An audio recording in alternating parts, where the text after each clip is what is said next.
Hello दोस्तों, हमारा नाम हिमांशु ब्रह्मणिया है और आपके चैनल का नाम है हिमांशु ब्रह्मणिया स्टडी पॉइंट। तो जैसे आपको पता है कि गीतांजलि क्लासेस पर नियमित कक्षाएं हमारी चल रही हैं, है ना। तो कॉन्स्टिट्यूशन में आज हमें स्वतंत्रता का अधिकार पढ़ना है, ठीक है, जो 19 से लेकर अनुच्छेद 22 तक है ना। और बहुत इंपॉर्टेंट है, यहाँ से प्रश्न बनता है, यहाँ से प्रश्न बनता है। आइएगा स्टार्ट करते हैं। हेडिंग बना लीजिएगा अनुच्छेद 19, है ना। हेडिंग बना लीजिएगा अनुच्छेद 19, हेडिंग बना लीजिएगा। उसमें लिखिएगा कि इसमें कुल 6 अधिकार है। कितने अधिकार हैं? 6 अधिकार हैं, ठीक है। अनुच्छेद 19 में कुल कितने अधिकार हैं? 6 हैं। पहले कितने थे? पहले 7 अधिकार थे। कितने अधिकार थे? पहले 7 अधिकार थे। अब संपत्ति के अधिकार को इससे हटा दिया गया है। किसके अधिकार को? संपत्ति के अधिकार को हटा दिया गया है। और संपत्ति के अधिकार को जो हटाया गया है वह 44वें संविधान संशोधन द्वारा हटाया गया है, ठीक है, जो 1978 में हुआ। क्लियर है पॉइंट? आ रही है बात समझ में? अब वास्तव में इसके कुछ निबंध है ना। निबंध का मतलब क्या होता है कि यानी कि ये अनुच्छेद कब लागू होगा, इसके उद्देश्य क्या थे, है ना, किसके संदर्भ में है। तो बिल्कुल ध्यान से समझिएगा। इसको लिखना है आपको कि भारत की प्रभुत्ता व अखंडता के संदर्भ में है। दूसरा फैक्ट इसमें लिखिएगा कि राज्य की सुरक्षा व विदेशी राज्यों के साथ मैत्रीपूर्ण संबंध इसके संदर्भ में है। Clear point? तीसरा इसमें लिखिएगा कि लोक व्यवस्था तथा शिष्टाचार व सदाचार के हित में है। किसके हित में है?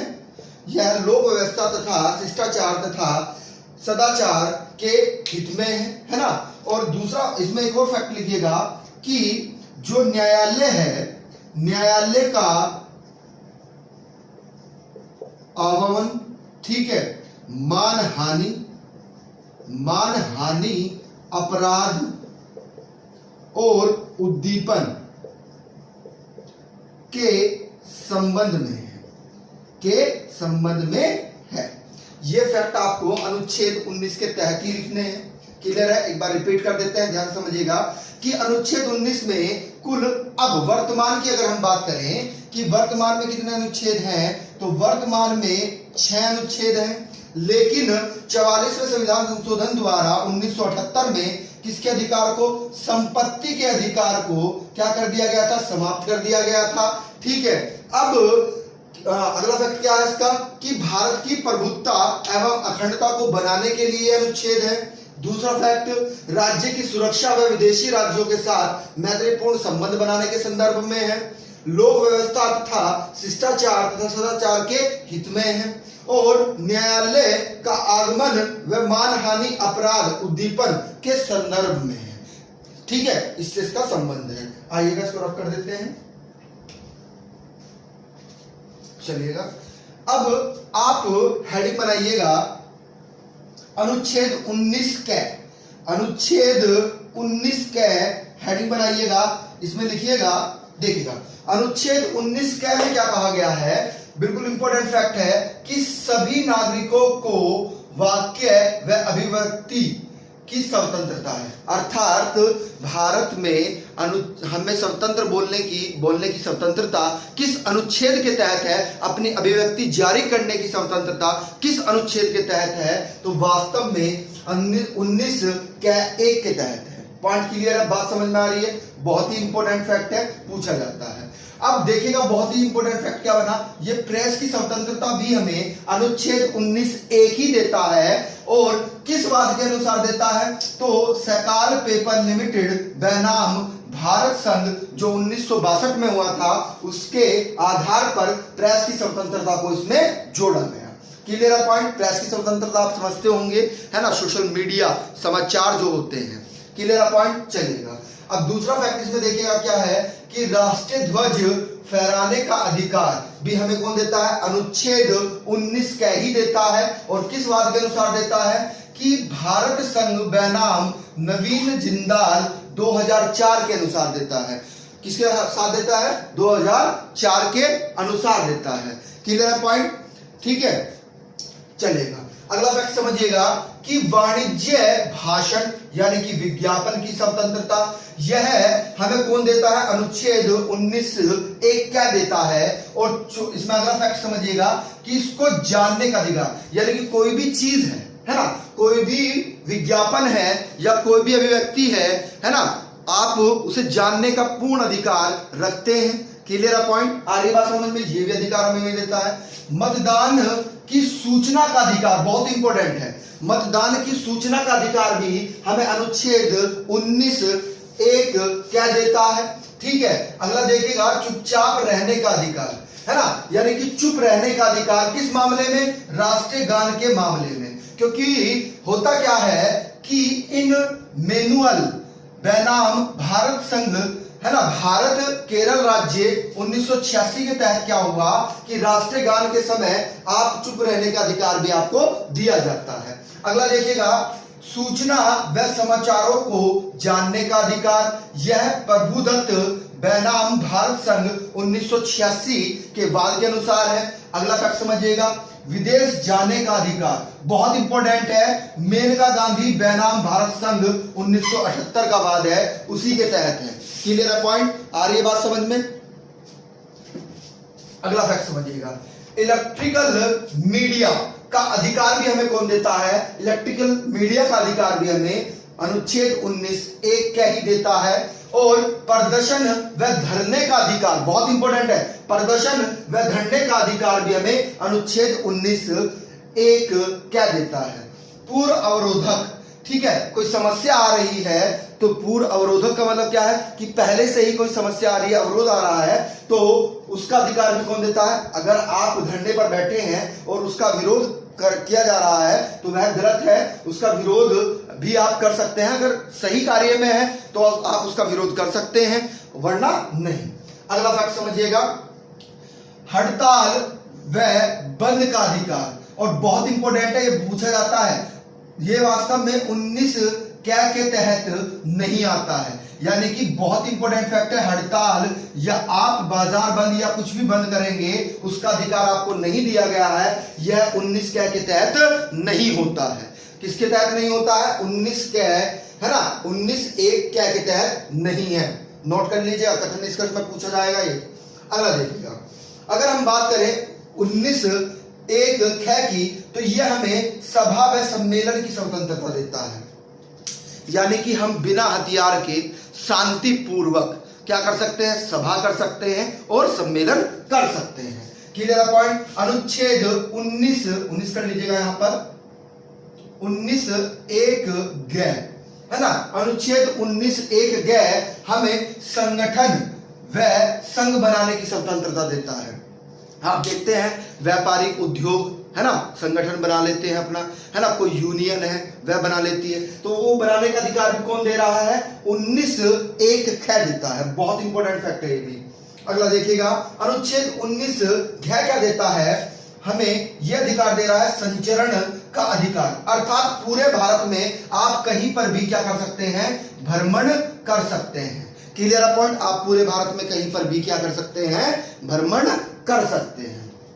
अनुच्छेद 19(1) ग अंग्य, इसको क्या बोलते हैं, अंग्य बोलते हैं, है ना, तो अंग्य क्या देता है, वास्तव में निवास का अधिकार, यानी कि पूरे भारत में आप कहीं पर भी निवास प्राप्त कर सकते हैं, है ना। क्लियर है पॉइंट। अगला देखिएगा 19(1) घ क्या देता है, ये हमने पढ़ लिया। 19(1) छ क्या देता है, उसको समझिएगा, बहुत इंपॉर्टेंट है। उपजीविका आदि की स्वतंत्रता, अर्थात अपने आप आजीविका चलाएं तो उसके लिए आप कोई भी व्यापार, है ना, कोई भी कारोबार कर सकते हैं, ठीक है। तो कोई भी व्यापार व आप कारोबार करने के लिए स्वतंत्र है। लेकिन वह देश के हित में होना चाहिए। ऐसा नहीं कि आप अवैध काम करना शुरू कर दें, अवैध व्यापार करना शुरू कर दें, वो चीज नहीं चलेगी। बहुत इंपॉर्टेंट अनुच्छेद 20 बहुत इंपॉर्टेंट है। देखिएगा अनुच्छेद 20 क्या कहता है कि दोषी है ना, जो दोष है, दोष सिद्धि के संबंध में संरक्षण, वास्तव में अपराध के संदर्भ में कुछ बातें कही गई हैं। अब उनको समझिएगा, बहुत इंपॉर्टेंट फैक्ट है, पूछा जाता है। अनुच्छेद 20A क्या कहता है? वह वास्तव में आपको कार्योत्तर विधि से संरक्षण देता है। अब ये कार्योत्तर विधि संरक्षण क्या है, इसको आप समझिएगा। होता क्या है कि विधान मंडल, इसको नोट करके लिखिएगा, विधान मंडल को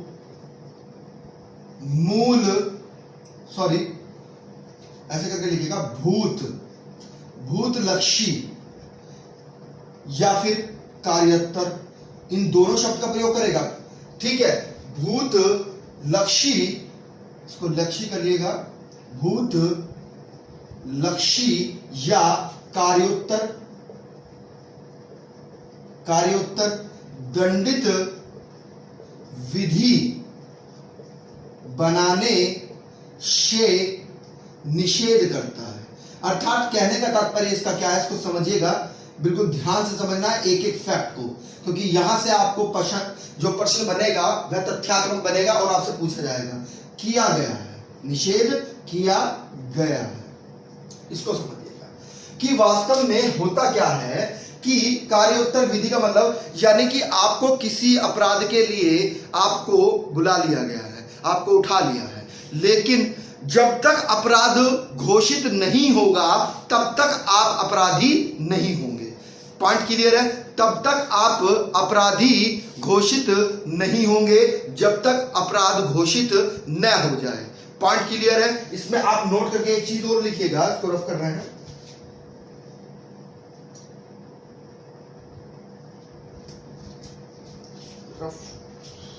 आइए देखिएगा, इसमें नोट करके आपको ये चीज लिखनी है, बहुत इंपॉर्टेंट फैक्ट है, बार बार परीक्षाओं में पूछा जाता है कि होता क्या है कार्योत्तर विधि का मतलब, यानी कि अपनी गवाही, बिल्कुल ध्यान से लिखिएगा कि अपने विरुद्ध गवाही नहीं दे सकते,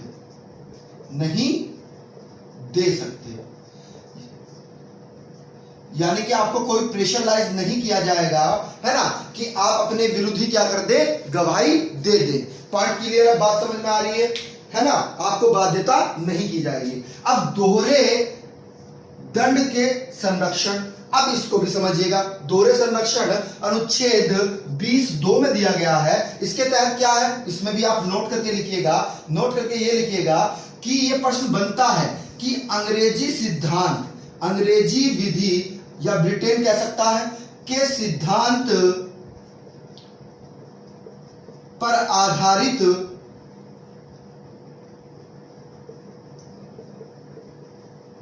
है।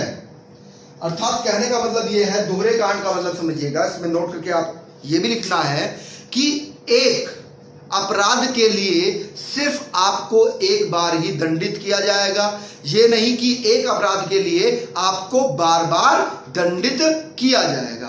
पॉइंट क्लियर है? बात समझ में आ रही है? यानी कि आपको एक अपराध के लिए सिर्फ और सिर्फ एक बार ही दंडित किया जाएगा, बार बार आपको दंडित नहीं किया जाएगा। क्लियर है पॉइंट? अगला देखिएगा, आत्म अभिसन के संरक्षण, इसको समझिएगा। कहने का तात्पर्य यह है कि आपको इसमें नोट करके लिखिएगा, यह अनुच्छेद 20(3) में दिया गया है। इसमें अनुच्छेद 20(3) में दिया गया है। इसमें क्या कहा गया है, बिल्कुल ध्यान से समझिएगा। इसमें यह कहा गया है कि यदि आप, इसको ऐसे करके लिखिएगा, सपोज दैट, इसको ऐसे समझिएगा, आप को जिस समय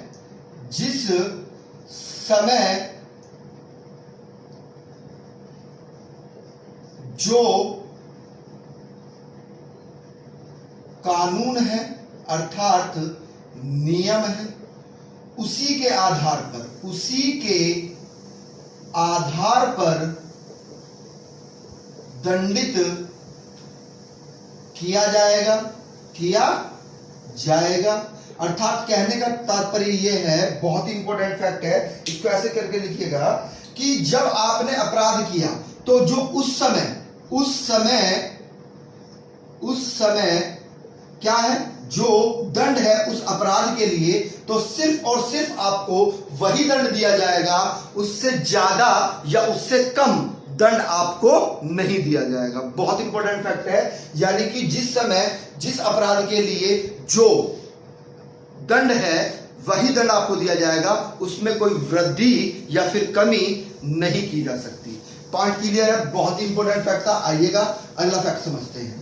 ठीक है, अनुच्छेद 21 क्या कहता है, बहुत ही इंपॉर्टेंट है, देखिएगा समझिएगा। अनुच्छेद 21 क्या कहता है हमें, अनुच्छेद 21 में पहले आप कुछ चीजें लिख लीजिएगा, आप नोट करके लिखिएगा। ठीक है, अनुच्छेद 21 किसके तहत है, प्राण और दैहिक स्वतंत्रता से संबंधित है।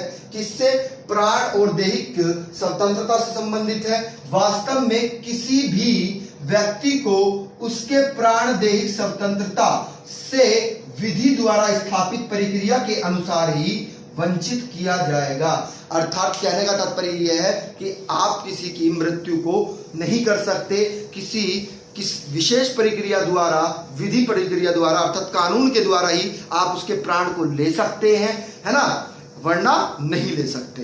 पॉइंट क्लियर है, इसमें नोट करके कुछ चीजें आप लिखिएगा, ये बहुत इंपॉर्टेंट है। अनुच्छेद 21 बार बार परीक्षाओं में पूछा जाता है, बहुत इंपॉर्टेंट है ना। इसमें मेनका गांधी वाद 1978 किससे संबंधित है, वास्तव में अनुच्छेद 21 से संबंधित है, क्योंकि इसमें आपको सुप्रीम कोर्ट के प्रगतिशील व्याख्या इसी में मिलती है। सुप्रीम कोर्ट ने क्या दिया है, एक प्रगतिशील व्याख्या दी है ना। इसको हम आगे लिखवाएंगे, बताएंगे आपको, समझाएंगे, आप लिखिएगा। अब आपसे प्रश्न ये भी बनता है कि वास्तव में ये किससे संबंधित है, तो ये वास्तव में अमेरिका के संविधान के समरूप है, क्योंकि अच्छा जीवन जीने के लिए जितने भी आवश्यक अधिकार होते हैं वह अनुच्छेद 21 के तहत ही है। इसमें आप नोट करके अब लिखिएगा, ये चीज लिखिएगा कि चिकित्सा, बहुत इंपॉर्टेंट है, चिकित्सा सहायता पाने का अधिकार।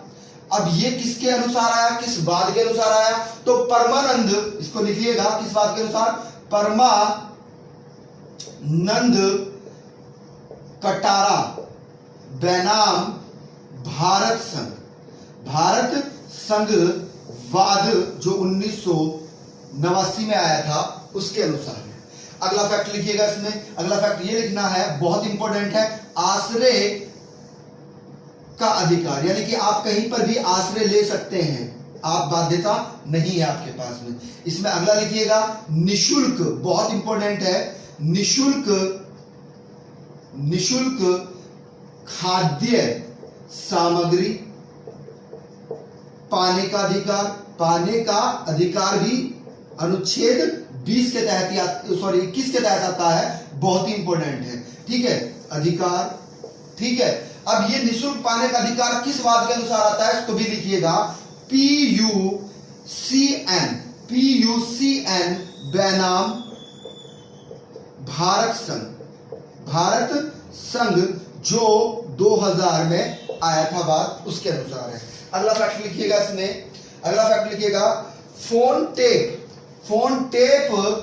करने का अधिकार, फोन टेप करने का अधिकार। तो फोन टेप करने का अधिकार क्यों इसमें लिया गया है उसको समझिएगा। फोन टैप करने का अधिकार क्यों दिया गया भाई इसमें, इसको समझिएगा। क्योंकि भाई आप एकांत में कोई गलत कार्य तो नहीं कर रहे हैं, इसमें ब्रैकेट में करके लिखिएगा, एकांत के अधिकार का अतिक्रमण है, क्योंकि आप एकांत नहीं रह सकते। क्या पता आप कुछ भी कर रहे हैं, आपके दिमाग में क्या गलतफहमी चल रही है, क्या चीजें आप क्या करना चाहते हैं, आप गलत दिशा में तो नहीं है। तो इसीलिए फोन टैप करने का अधिकार भी अनुच्छेद 21 के तहत ही आता है। ठीक है, क्लियर पॉइंट। अगला फैक्ट लिखिएगा इसमें कि महिलाओं को, यह भी इंपॉर्टेंट फैक्ट है कि महिला अपने बच्चे पैदा करे या नहीं, ये महिलाओं को अधिकार दिया गया है। और किस बात के तहत दिया गया, बहुत इंपॉर्टेंट है, नवीनतम वाद सुचेता श्री वास्तव बैनाम चंडीगढ़ की महिला थी ये, एडमिनिस्ट्रेशन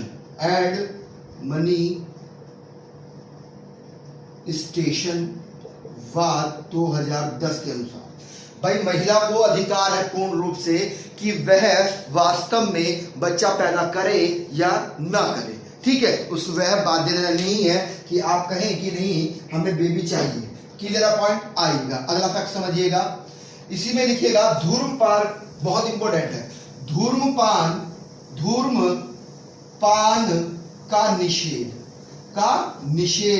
ये किस बात के तहत है, मुरली, बहुत इंपॉर्टेंट है, पूछा जाएगा, मुरली देवारा बैनाम भारत संघवाद के तहत हुआ था ये, ठीक है। अब एक चीज और यहाँ पर महिलाओं से संबंधित एक और फैक्ट है, उसको भी लिख लीजिएगा कि जो महिला है और कार्य कर रही है, महिला कर्मियों का यौन उत्पीड़न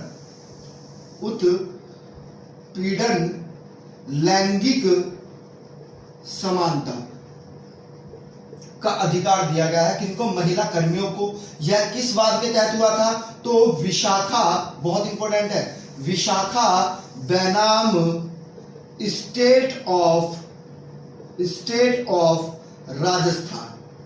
स्टेट राजस्थान, यानी कि महिला भी पुरुषों के तरह समान है ना, आप लैंगिक भेदभाव यहां पर नहीं कर सकते। ये बहुत इंपॉर्टेंट फैक्ट है, यानी कि कोई महिला कर्मचारी है तो उसका यौन उत्पीड़न भी आप नहीं कर सकते कि वह एक महिला है तो आप उसका उत्पीड़न करें, ठीक है। वह भी पुरुषों की तरह ही क्या है, समान है। क्लियर पॉइंट आइएगा। अगला फैक्ट समझिएगा, बहुत इंपॉर्टेंट है, अनुच्छेद 21A, बहुत इंपॉर्टेंट है, अनुच्छेद 21(1) बहुत इंपॉर्टेंट है। वास्तव में हुआ क्या, इसको समझिएगा बिल्कुल ध्यान से, कि 6 से 14 वर्ष के बच्चों के लिए बहुत बार पूछा गया है भाई, निःशुल्क शिक्षा का अधिकार दिया गया है। और किस बात के तहत, तो मोहिनीवाद के तहत। किसके तहत, मोहिनीवाद के तहत इसमें संशोधन किया गया। कब, 86वां संशोधन द्वारा क्या किया गया, इसको जोड़ा गया किसमें, अनुच्छेद में 21 में, क्योंकि पहले ये 19(1)(6) में शामिल था, लेकिन 86वें संविधान संशोधन द्वारा इसको किसमें जोड़ा गया, 21A में जोड़ा गया। Clear point. ये लागू कब हुआ, तो 1 अप्रैल 2010 में इसको लागू किया गया। अब 22वां बहुत इंपॉर्टेंट है, इसको समझिएगा, ये क्या कहना चाह रहा है। वास्तव में जो 22वां अनुच्छेद है वह गिरफ्तारी किए गए व्यक्ति के अधिकार और स्वतंत्रता से संबंधित है। इसको ऐसे भी एग्जामिनर पूछता है कि गिरफ्तारी के विरुद्ध संरक्षण का अधिकार है ना, गिरफ्तारी के विरुद्ध संरक्षण का अधिकार किस अनुच्छेद में है, तो अनुच्छेद 22 में है, ठीक है। अब देखिएगा इसमें कुछ प्रावधान किए गए हैं, है ना, तो उनको भी पढ़ लेते हैं। सामान्य दंडित विधि अधीन, ये बहुत इंपॉर्टेंट है, सामान्य दंडित विधि अधीन किसके तहत है, अनुच्छेद 21 के तहत है। निवारक निरोध विधि के अधीन, इसको भी हम समझाएंगे, बहुत इंपॉर्टेंट फैक्ट है, निवारक निरोध विधि के अधीन, बहुत इंपॉर्टेंट है, इसको हम नोट करके लिखवाएंगे आपको। अगला देखिएगा, गिरफ्तारी के कारण जानने का अधिकार कौन सा अनुच्छेद देता है, अनुच्छेद 22 देता है। मनपसंद विधि व्यवसायी पाने का अधिकार, अर्थात आप कोई प्राइवेट वकील करना चाहते हैं, है ना, ये सरकारी वकील करना चाहते हैं अपना मनपसंद, तो आपको वह अधिकार भी कौन देता है, अनुच्छेद 22 देता है। 24 घंटे के अंदर निकटतम मजिस्ट्रेट के सामने पेश करने का अधिकार, यदि आपने कोई दंड कर दिया है, कोई अपराध कर दिया है, तो अपराध करने के आपको 24 घंटे के अंदर आपको जो भी निकटतम मजिस्ट्रेट है ना, जज है, उनके सामने पेश करने का भी अधिकार है, ठीक है। आ रही है बात समझ में। अगला फैक्ट समझिएगा, निवारक निरोध अधिनियम 1950, है ना। अब हुआ क्या इसके तहत समझिएगा, आप हेडिंग डाल लीजिएगा निवारक निरोध, आप हेडिंग डालेगा निवारक निवारक निरोध होता क्या है? वास्तव में निवारक निरोध ये है, इसमें ऐसे करके लिखिएगा आप कि बहुत इंपॉर्टेंट है कि होता क्या है, जैसे कुछ अपराधी है ना, कोई अपराधी है, ठीक है, तो अपराधी क्या कर रहे हैं भाई, अपराध कर दिया है, गलत लिख दिया हमने, सही लिख रहे हैं, ठीक है, कोई अपराधी है। अब अपराधी है, अब निर्वाचन के समय, इसको एक एग्जांपल की तरह से समझिएगा, निर्वाचन के समय होता क्या है कि कुछ व्यक्ति क्या होते हैं, असामाजिक तत्व होते हैं, है ना, तो वो क्या कर लेते हैं, वो बूथ कैप्चर, है ना, या फिर चुनाव में प्रक्रिया को विघ्न करने के लिए, है ना, आ रही है बात समझ में, बल के आधार पर क्या कर लेते हैं, बूथ कैप्चर कर लेते हैं, है ना, तो प्रत्यक्ष क्या नहीं होता है, निर्वाचन नहीं हो पाता है। तो ऐसे व्यक्तियों को वो क्या कर लेते हैं, बहुत इंपॉर्टेंट है, ऐसे व्यक्तियों को वह क्या करते हैं, बहुत इंपॉर्टेंट है, 2 दिन पहले, इसको अंडरलाइन करिएगा, डेट पूछी जाएगी, 2 दिन पहले गिरफ्तार कर लिया जाता है। क्या कर लिया जाता है, गिरफ्तार कर लिया जाता है कि चुनाव प्रक्रिया सही रहे, है ना, कोई उसमें बाधा पैदा न हो। क्लियर है पॉइंट, आ रही है बात समझ में? वही क्या है वास्तव में, वही निवारक निरोध है, वही क्या है, निवारक निरोध है, ठीक है। ये 3 जो अधिकार हमने बताए इनके तहत नहीं आता है। अगला फैक्ट समझिएगा, आंतरिक सुरक्षा व्यवस्था अधिनियम इसी के तहत आता है, जो 1971 में हुआ, अनुच्छेद 22 के तहत, ठीक है। आतंकवाद एवं विध्वंसक गतिविधि, है ना, निरोधक अधिनियम 1985 किसके तहत आता है, अनुच्छेद 22 के तहत ही आता है, ठीक है। आतंकवाद निरोधी अधिनियम 2002 इसके तहत आता है, अनुच्छेद 22 के तहत आता है। गैर कानूनी गतिविधियां निवारण अधिनियम किसके तहत आता है, तो वास्तव में अनुच्छेद 22 के तहत आता है। बहुत इंपॉर्टेंट, वास्तव में जो अनुच्छेद 22 है ना, उसकी बात नहीं कर रहे हम, लेकिन निवारक निरोध की बात कर रहे हैं। निवारक निरोध जो है वास्तव में संवर्ती सूची का विषय है। किसका विषय है, संवर्ती सूची का विषय है। 3 सूचियां होती हैं, संघ सूची, राज्य सूची और संवर्ती सूची, तो यह संवर्ती सूची का विषय है, ठीक है। आंतरिक सुरक्षा व्यवस्था अधिनियम बहुत इंपॉर्टेंट बन जाएगा, क्यों, क्योंकि यह, इसकी डेट पूछी जाती है। वास्तव में 7 मई 1971 में राष्ट्रपति द्वारा अध्यादेश जारी होता है। क्या होता है, अध्यादेश जारी होता है, डेट याद रखिएगा, 7 मई 1971 में। लेकिन लागू कब होता है, यानी कि इसको कानूनी दर्जा कब मिलता है, इसको कानूनी दर्जा जून 1971 में मिलता है। और इसके तहत क्या होता है कि 21 माह तक क्या करा जाता है, नजरबंद व्यक्तियों को कर दिया जाता है। कितने महीने तक, 21 महीने तक नजरबंद किया जाता है। लेकिन हुआ क्या कि 44वें संविधान संशोधन द्वारा इसको क्या कर दिया गया, समाप्त कर दिया गया। क्या कर दिया गया, समाप्त कर दिया गया। तो ये आपका स्वतंत्रता के अधिकार थे, बहुत इंपॉर्टेंट है, यहां से प्रश्न आ रहा है, कंफर्म है, बहुत इंपॉर्टेंट है, ठीक है। अनुच्छेद 19 भी इंपॉर्टेंट है। वास्तव में ये सारे ही अनुच्छेद बहुत इंपॉर्टेंट बनने वाले हैं आपके लिए। 19 बहुत ज्यादा, 20 बहुत ज्यादा, 21 बहुत ज्यादा, ठीक है, 22 भी पूछ लेता है, 19 भी इंपॉर्टेंट है। यानी कि ये वीडियो आपके लिए बहुत इंपॉर्टेंट है, यहां से प्रश्न हमेशा परीक्षाओं में बनते हैं, ठीक है। तो अगर आपको वीडियो अच्छा लगा हो तो इसको लाइक करिएगा और हमें कमेंट और लाइक के माध्यम से बताइएगा कि वीडियो आपको कैसे लगी। और जो नए व्यूवर्स हैं जिन्होंने हमारे चैनल को सब्सक्राइब नहीं किया है, वो हमारे चैनल को सब्सक्राइब कर ले और बेल आइकन ऑन कर ले। Thank you.